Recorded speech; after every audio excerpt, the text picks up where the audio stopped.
नरेंद्र मोदी, नरेंद्र मोदी, नरेंद्र मोदी, नरेंद्र मोदी जो तीसरी बार भारत के पीएम बनते हैं। नरेंद्र दामोदर दास मोदी, उनकी सरकार अभी गिरने वाली है। नरेंद्र मोदी जी अपना चेहरा इस देश को नहीं दिखा पाएंगे। सिर्फ एक स्टेट के इलेक्शन से ये पॉसिबल है, और हमारे तो मुख्यमंत्री इतना बार पलटी मारे हैं। लेकिन ये कैसे होगा? अब और नहीं लूट सकता हूं, इस्तीफा दे रहा हूं। कैसे एग्जैक्टली मोदी गवर्नमेंट सिर्फ 2 महीने की बची है? आइए आज इस चीज को ब्रीफ में ब्रेक डाउन करते हैं।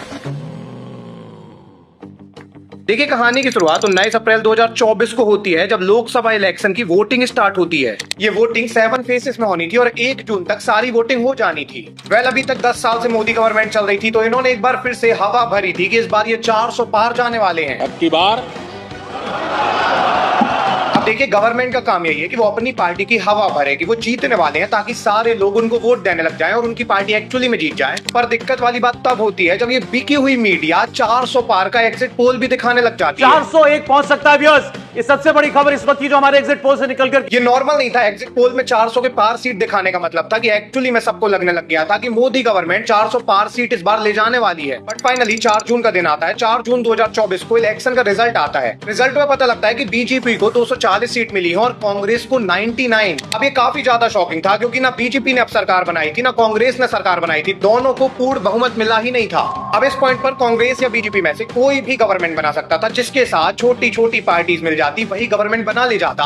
और बाद में सबको पता लगता है कि बीजेपी के साथ नीतीश कुमार मिलने वाले हैं, मतलब ये 12 सीट अपनी बीजेपी में जोड़ने वाले हैं। अब जब नीतीश कुमार बीजेपी के साथ मिलते हैं, तो चंद्रबाबू नायडू भी 16 सीट के साथ बीजेपी से जुड़ जाते हैं और ऐसे ही छोटी छोटी पार्टी बीजेपी के साथ जुड़ जाती है। मिला जुलाकर बीजेपी के पास टोटल 293 सीट हो जाती है और finally third time Modi government एक बार फिर से रूल करने आती है। Narendra Modi has taken the oath of office and has been sworn in for a third term as India's Prime Minister. अब देखिए, बीजेपी तीसरी बार अपनी सरकार बना चुका था। मोदी जो है तीसरी बार पीएम ऑफ इंडिया बन चुके थे। बट सबके दिमाग में सवाल यही था कि नीतीश कुमार मोदी के साथ क्यों मिल गए, क्योंकि नीतीश कुमार तो राहुल गांधी के साथ अगर मिलते तो राहुल उनको पीएम बना सकते थे। तो एक्चुअली में बात क्या थी कि 2020 के अंदर जब बिहार में इलेक्शन हुए थे, तो नीतीश कुमार को सीट मिली थी 43। उसी सेम इलेक्शन में बीजेपी को 74 सीट मिली थी और वहां पे नीतीश कुमार ने बीजेपी की सहायता मांगी और दोनों ने मिलकर गवर्नमेंट बनाई। इसीलिए जब इलेक्शन 2024 के हो रहे थे, उस पर्टिकुलर टाइम में बिहार के चीफ मिनिस्टर कौन थे? नीतीश कुमार। तो नीतीश कुमार जब बिहार में सीएम बने हुए हैं बीजेपी के कारण, तो वो पीएम की कुर्सी में क्यों आना चाहेंगे? वो बीजेपी को क्यों छोड़ेंगे? तो मतलब बिहार के अंदर जो नीतीश कुमार सीएम थे, बीजेपी के अलायंस के कारण थे, इसलिए उन्होंने सेंट्रल में बीजेपी का साथ दे दिया। अब मोदी की गवर्नमेंट तो बन चुकी थी, बीजेपी रूल में तो आ चुका था, लेकिन दिक्कत वाली बात ये थी कि ये गवर्नमेंट बाकी 2 टर्म जैसी नहीं थी। इससे पहले 2 बार जब भी मोदी गवर्नमेंट आई थी, तो बीजेपी को पूरी सीट मिली थी, पूर्ण बहुमत मिला था। ये पहली बार हुआ था जब बीजेपी एक अलायंस बना के आया था, इनकी पूरी सीट नहीं थी, मतलब ये गवर्नमेंट बहुत ज्यादा रिस्क पर थी। और दिक्कत यहीं से स्टार्ट होती है, क्योंकि ये मिली जुली सरकार कभी भी गिर सकती थी और ये गिरने वाली है अगले 2 महीने के अंदर। देखिए, बात क्या है, 2025 में नवंबर के महीने में बिहार के अंदर चुनाव होने हैं। अब ये चुनाव मोदी गवर्नमेंट के लिए इतने ज्यादा इंपॉर्टेंट हो गए हैं कि इतने इंपॉर्टेंट शायद सेंट्रल के भी चुनाव नहीं थे, क्योंकि यहाँ से पूरी सरकार हिल जाएगी। एक्चुअली में यदि आप बिहार के अंदर देखोगे तो विधानसभा में यहाँ 243 सीट्स हैं। अभी यहाँ एनडीए की गवर्नमेंट है, जो कि कॉम्बिनेशन है बीजेपी का, जेडीयू का, एचएएम का एंड वीआईपी जैसी 2 छोटी पार्टीज का। अब एनडीए कौन है? एनडीए की गवर्नमेंट है नीतीश कुमार की गवर्नमेंट। मतलब यहाँ पे नीतीश कुमार का जेडीयू है 43 सीट वाला, बीजेपी है 74 सीट वाला।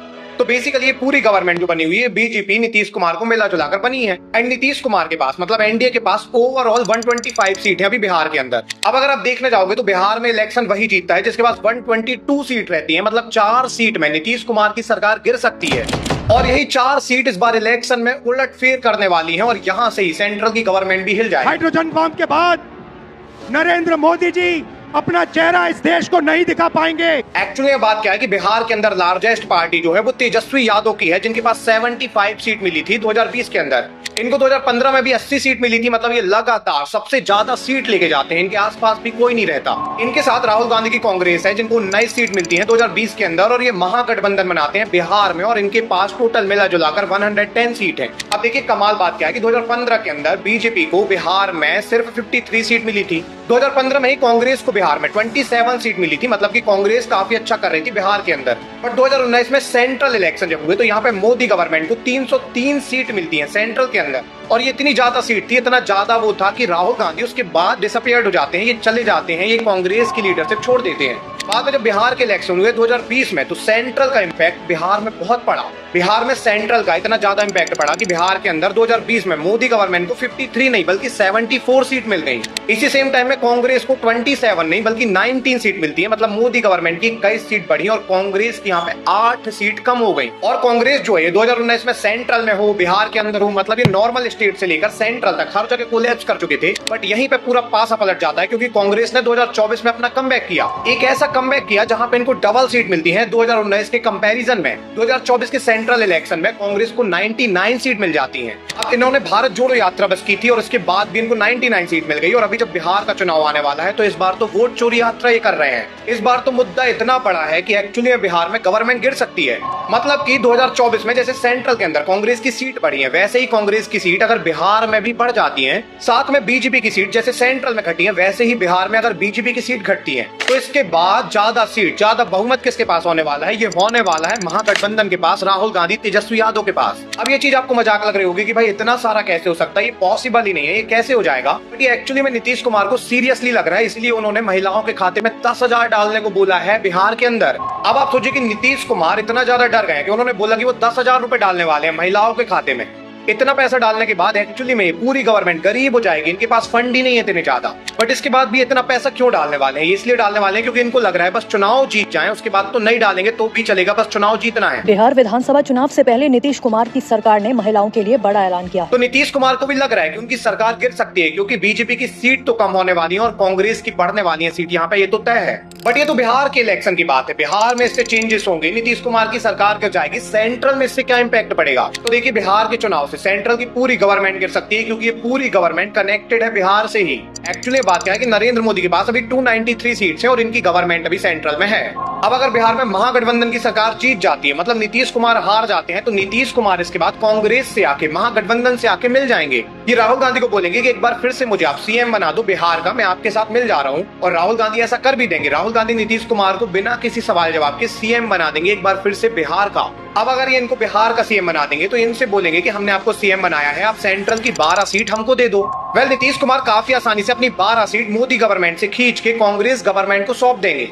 बट यहाँ पे एक बात है कि अगर यहाँ पे नीतीश कुमार अगेन सीएम बन जाएंगे तो तेजस्वी यादव राहुल गांधी के साथ क्यों रहेंगे? जब तेजस्वी यादव के पास सबसे ज्यादा सीट है तो राहुल गांधी के पास रहेंगे ही क्यों जब उनको सीएम नहीं बनाया जा रहा है? देखिए बात क्या है कि महागठबंधन को तेजस्वी यादव नहीं छोड़ेंगे क्योंकि उनको भी पता है कि सेंट्रल की गवर्नमेंट वहां पलट सकती है। और अगर सेंट्रल की गवर्नमेंट पलटेगी तो वैसे भी राहुल गांधी तेजस्वी यादव को होम मिनिस्ट्री भी ऑफर कर सकते हैं और डिप्टी सीएम भी बना सकते हैं। तो इसका मतलब है कि बिहार के अंदर अगर महागठबंधन जीतेगा तो नीतीश कुमार महागठबंधन से मिलकर सीएम ऑफ बिहार बन जाएंगे एक बार फिर से और ये अपनी सेंट्रल की 12 सीटें खींच लेंगे। वेल, नीतीश कुमार अगर अपनी 12 सीट ले लेते हैं तो मोदी गवर्नमेंट के पास सीट बचती है 281 सीट में भी इनकी गवर्नमेंट बने रह सकती है। लेकिन यहाँ पे ही पूरा गेम हो जाता है। एक्चुअली में बात क्या है कि चंद्रबाबू नायडू के पास 16 सीट है और यहाँ पे अगर राहुल गांधी चंद्रबाबू नायडू को कहते हैं कि हम आपको पीएम ऑफ इंडिया बना देंगे तो चंद्रबाबू नायडू दौड़ के आएंगे, मोदी गवर्नमेंट को छोड़ देंगे और ये मिल जाएंगे राहुल गांधी के साथ। अगर ऐसा होता है तो मोदी गवर्नमेंट के पास 265 सीट बचेंगी और अब मोदी गवर्नमेंट गिर चुकी होगी सेंट्रल के अंदर। कमाल बात तो है कि मोदी गवर्नमेंट अगर सेंट्रल में गिर जाती है ना तो एकनाथ शिंदे भी उनका साथ छोड़ देंगे और कांग्रेस में आ जाएंगे। इसका रीजन काफी साफ है क्योंकि एकनाथ शिंदे को मोदी गवर्नमेंट ने सीएम नहीं बनाया है महाराष्ट्र का।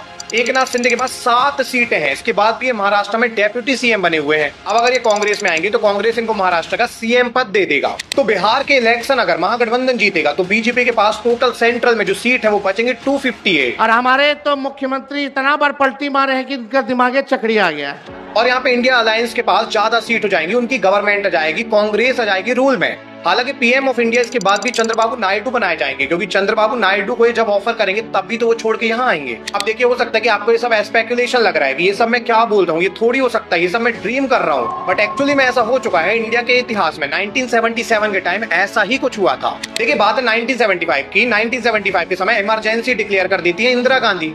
अब इंदिरा गांधी ने जैसे इमरजेंसी डिक्लेयर की सारा देश इंदिरा गांधी से चिढ़ जाता है और इतना चिढ़ता है कि अगले इलेक्शन में इनको हराने के लिए ये सब साथ आ जाते हैं। सामने पूरी पार्टी एकजुट हो जाती है, पूरी इंडिया एकजुट हो जाती है कि इंदिरा गांधी को वोट नहीं डालना है। और 1977 का जब इलेक्शन होता है तो यहाँ पे इंदिरा गांधी को, कांग्रेस को जो सीट मिलती है वो 154 बस मिलती है। मतलब यहाँ पे दूसरी पार्टी जीतती है, सामने वाली जो पार्टी कॉम्बिनेशन बना के आई थी। लेकिन ये पार्टी थी कौन सी? एक्चुअली में यहाँ पे एक पार्टी थी जिसका नाम था भारतीय जनसंघ, जो आज के टाइम में बीजेपी बन चुकी है। इनके साथ कुछ स्मॉल पार्टीज भी मिली हुई थी और एक और पार्टी इनके साथ मिली थी जिनका नाम था भारतीय लोक दल। भारतीय लोक दल के पास 60 सीटें थी सेंट्रल के अंदर, बाकी बीजेपी के पास थी और बाकी और छोटी छोटी स्मॉल पार्टीज के पास। मिला जुलाकर इन लोगों ने सरकार बनाई, इनके पास 295 सीट आ गई थी और यहाँ पे इनका पीएम अब चुना जाना था। अब देखिए सबसे ज्यादा सीट जो है उस समय भी बीजेपी के पास थी, मतलब कि उस समय बीजेपी का नाम भारतीय जनसंघ था और इनके पास सबसे ज्यादा सीट थी सेंट्रल में। तो फाइनली 24 मार्च 1977 को बीजेपी का ही पीएम बनाया जाता है और मोरारजी देसाई बनते हैं पहले बीजेपी के प्राइम मिनिस्टर। ये संगठन चुनाव के बाद जल्दी हम बना देंगे। सब कुछ सही हो रहा था, अलायंस जीत चुकी थी, बीजेपी की सरकार बन गई थी, जिनके पास ज्यादा सीट थी उनका पीएम भी बन गया था। बट इस सरकार में कोलिजन स्टार्ट होता है जब 1979 में सामने वाली पार्टी, मतलब इनके साथ जो लोक दल पार्टी थी, भारतीय लोक दल पार्टी, इनके लीडर कहते हैं बीजेपी से कि हमें और पद चाहिए और मिनिस्ट्री चाहिए जो बीजेपी इनको नहीं देती है। और जब बीजेपी इनको मिनिस्ट्री वगैरह नहीं देती है तो 29 जुलाई 1979 को, मतलब 2 साल बाद, भारतीय लोक दल के जो लीडर थे जिनका नाम था चौधरी चरण सिंह, ये अपनी पार्टी को छोड़ते हैं, बीजेपी को छोड़ते हैं और कांग्रेस से मिल जाते हैं। अब ये कांग्रेस में तो आ गए थे लेकिन कांग्रेस के पास 154 सीट थी, इनके पास 60 सीट थी। इसका मतलब साफ था कि कांग्रेस की गवर्नमेंट के पास 200 से ज्यादा सीट थी लेकिन इनकी गवर्नमेंट अभी नहीं बन रही थी। कमाल बात तो ये थी कि बीजेपी की गवर्नमेंट भी नहीं बन रही थी क्योंकि बीजेपी के पास भी 272 सीट थी ही नहीं। मतलब इस टाइम में किसी की गवर्नमेंट ही फॉर्म नहीं हो पा रही थी और इस टाइम में कांग्रेस ने अपने पास आ फेंके पूरी छोटी छोटी पार्टी को इन्होंने अपने साथ जोड़ दिया।